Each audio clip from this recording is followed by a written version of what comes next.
Tuh, mohon perhatiannya sebentar, Kang Teteh. Saya juga kakak aja ya, karena aku masih muda-muda gitu ya. Sebelumnya nama saya Dian Hardianti, saya penyuluh pertanian lapang di BPP Wilayah 2. Akan mencoba mengisi materi mengenai demonstrasi cara pembuatan PSB. PSB itu adalah fotosintetik bakteri ya. Nah, ini adalah bakteri yang ditumbuhkan atau dibuat dengan bantuan cahaya matahari. Jadi bahan-bahannya adalah bahan-bahannya gampang ya, Kang Teteh ya. Ada 1 butir telur ayam, telur bebek bebas ya. Nah, dan ini MSG atau penyedap rasa ya. Kenapa harus telur? Karena ini sebagai protein. Dan MSG ini adalah ada kandungan nitrogennya, gitu ya. Nah, PSB ini masuk ke dalam nantinya jenisnya pupuk organik cair. Karena kan, nah, adanya pupuk organik ini adalah salah satu alternatif untuk digunakan pada tanaman. Jadi pertama kita pecahkan dulu telurnya ya. Nah, MSG-nya hanya cukup 1 sendok makan saja. Dikocok sampai dia homogen ya, jadi sampai tercampur rata. Sediakan ini airnya air bersih. Ini tadi yang sudah dicampurkan ya, MSG dengan telur ini kita masukkan kurang lebih 3 sendok makan saja.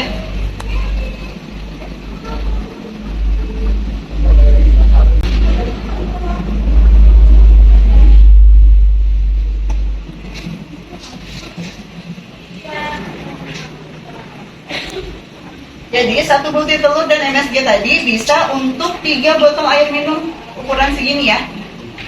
Kita kocok sampai dia homogen atau misalnya satu ya, tercampur rata ya.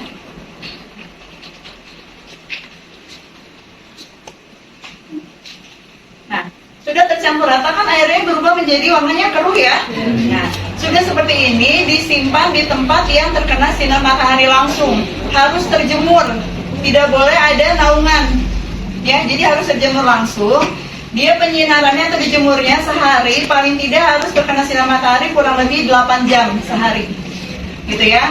Bu, tapi sekarang kan sering hujan ya gitu ya, nggak apa-apa terkena hujan tapi ditutup rapat, jangan sampai air hujannya masuk ke dalamnya, jangan sampai tercampur ya.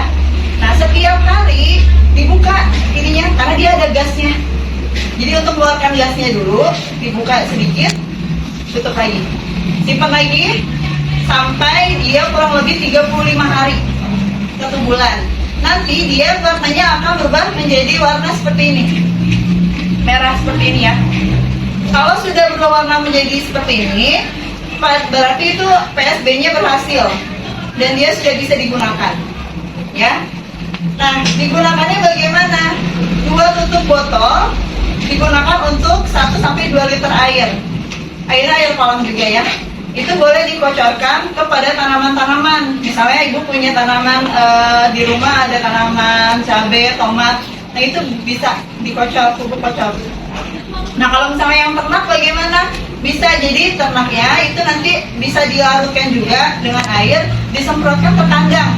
Biar kandangnya tidak banyak bakterinya. Kalau kandangnya banyak bakteri, nanti ternaknya sakit terkena bakteri gitu ya. Atau yang punya ikan bisa dicampur ke pakan ikan ya. Ini fungsinya adalah supaya untuk menambah nafsu makan ikan ya. Jadi ikannya lebih banyak makannya gitu ya. Gitu. Jadi ini fungsinya untuk bisa tanaman bisa, ternak bisa, ikan juga bisa gitu ya. Nah, kalau misalnya tidak terkena sinar matahari bagaimana? Itu akan gagal karena memang salah satu kuncinya adalah sinar matahari tadi ya. Karena di dalam sini itu kita untuk menumbuhkan atau menghidupkan bakteri-bakteri tadi ya, bakteri fotosintetis tadi gitu ya. Jadi memang dia memerlukan sinar matahari gitu. Terima kasih. Kurang lebihnya mohon maaf. Wassalamualaikum warahmatullahi wabarakatuh. Waalaikumsalam.